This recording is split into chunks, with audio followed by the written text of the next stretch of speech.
కేంద్ర ఆర్థిక మంత్రిగా, దేశ ప్రధానిగా, దేశానికే ఒక దారి చూపిన దార్శనికునిగా మన్మోహన్ సింగ్ చరిత్రలో నిలిచిపోతారని మాజీ మంత్రి చింతామోహన్ కొనియాడారు. అనారోగ్యంతో మృతి చెందిన దేశ మాజీ ప్రధాని మన్మోహన్ సింగ్ చిత్రపటానికి పూలమాలలతో మీడియా మిత్రుల మధ్య శ్రద్ధాంజలి ఘటించారు. ఈ సందర్భంగా తిరుపతి ప్రెస్ క్లబ్లో శుక్రవారం చింతామోహన్ మాట్లాడుతూ మన్మోహన్ కుటుంబంతో తమకు విడదీయరాని బంధం ఉందన్నారు. ఇటీవల కలిసినప్పుడు ఎవరు ఆంధ్రప్రదేశ్ రాష్ట్రాన్ని డివైడ్ చేసింది అని చాలా ముక్తసరిగా ఒకే ఒక్క పదంలో చెప్పేశాడు ఆయన. మనం అనుకున్న వాళ్ళు ఎవరు కాదు. ప్రధానమంత్రిగా చివరి ఆయనతో నా మాటలు నేను అడిగింది, ఎవరు రాష్ట్రాన్ని విభజించారు అని అంటే ఒక మగ మనిషి పేరు చెప్పాడు.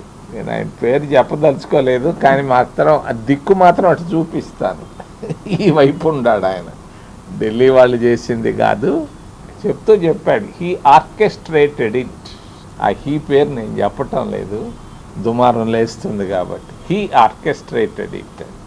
మన్మోహన్ సింగ్ భార్య మన్మోహన్ సింగే అడిగాడు మొన్న ఈ మధ్యలో, నా మనవడు అమెరికాలో ఉన్నాడు, వాడికి ఇంకా పెళ్లి కాలేదు, వాడికి ఎవరన్నా అమ్మాయి మంచి అమ్మాయి చూడు అన్నాడు.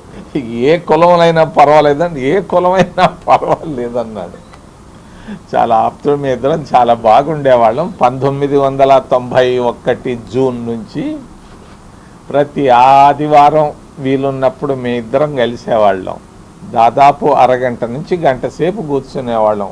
మా ఇద్దరికి టైం 5 గంటలకి. నేను 5 గంటలకు వాళ్ళ ఇంటికి ఆదివారం పూట ఢిల్లీలో కార్లకు డ్రైవర్లు ఉండరు, నేను ఆటో రిక్షాలో పోయేవాడిని వాళ్ళ ఇంటికి.